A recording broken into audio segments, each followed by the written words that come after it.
Հերոսները, որոնք հիմա իմ ձեռքին են, ֆրանսահայ նշանավոր շանսոնյե Շարժ Ազնավուրի տատիկինն են, բերվել են Ախալցխայից Հայկուհի Սուջան հապավումով և խնամքով պահվում են նկարչուհի ազգագրագետ Լուսիկ Ագուլեցու հավաքածուում։ Ավանդույթ էր, որ ամուսինն իր կնոջ ձեռքերին երկու նույնանման թևնոց էր դնում, այն գերեվայելու խորհուրդ ուներ ու նշանակում էր, որ կինն արդեն իրեն է պատկանում։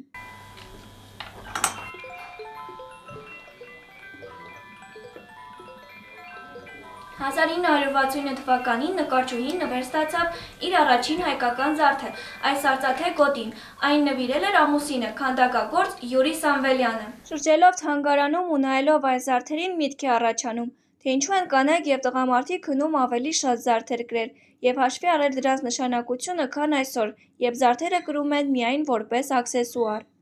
Հենց այս թանգարանում է, որ հնագույն զարդերին ժամանակակից շունչ է հաղորդում Լուսիկ Ագուլեցու դուստրը Աստղիկ Սամվելյանը։ Ամենակարևորը զարդի մեջ, որ երբ որ նոր է ստեղծում, իմ համար շատ կարևոր պահպանել հայկականությունը, որ ինքը չվերածվի օտար ազգի զարդի։ Ոգեշնչվելով մայրիկի 19-րդ դարի զարդերի հավաքածուից, նա ստեղծեց իր անցյալի մասունքներ հավաքածուն։ Ինչու անցյալի մասունքներ, որովհետև մայրս երբ բոլոր դետալները հավաքագրում և պահպանում էր, նույնիսկ փոքրիկ կոճակները ամբողջը գնում էր, որպեսզի չհալեցնեն և նոր զարդեր չպատրաստեին իրենից, այսինքն արծաթ ստանալու համար չհալեցնեին, ինքը այդպես կոճակ նվիրում էր մեզ բոլորից, և ինձ մոտ գաղափարներ եղան իրենցից նոր մտքով զարդեր սարքելու։ Թանգարանից ընտրելով որևէ հին դետալ, որը շատ մաշված, շատ տարածված չէ և շատերը չգիտեն դրա մասին, Աստղիկը դուրս է բերում, վերածում ավելի մոդեռն, ավելի կրելի զարդերի։ Սա իմ մայրիկի նվիրած կոճակներն են, տղամարդ և կին, խորհրդանշող, իրենք տղամարդու գոտու դետալներն են։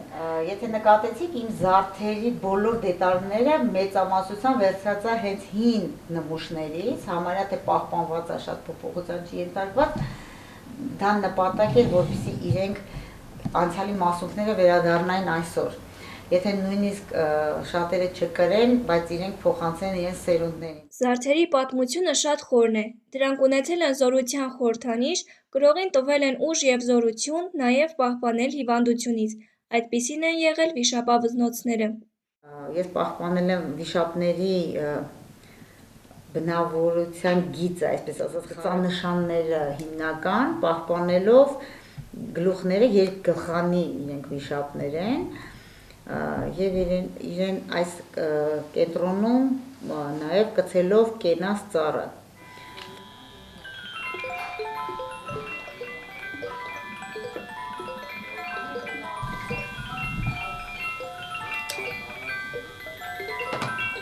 Հայկինը կրելով զարդեր նպատակ է ունեցել զերծ մնալ չար ուժերից, միևնույն ժամանակ լինել հմայիչ և գեղեցիկ, ժամանակի չափանիշներին համապատասխան։ Զարդերի մասին մեր պատկերացումները ժամանակի հետ փոխվում են։ Փոխվում է նաև մեր ճաշակը և նրանց տրվող նշանակությունը։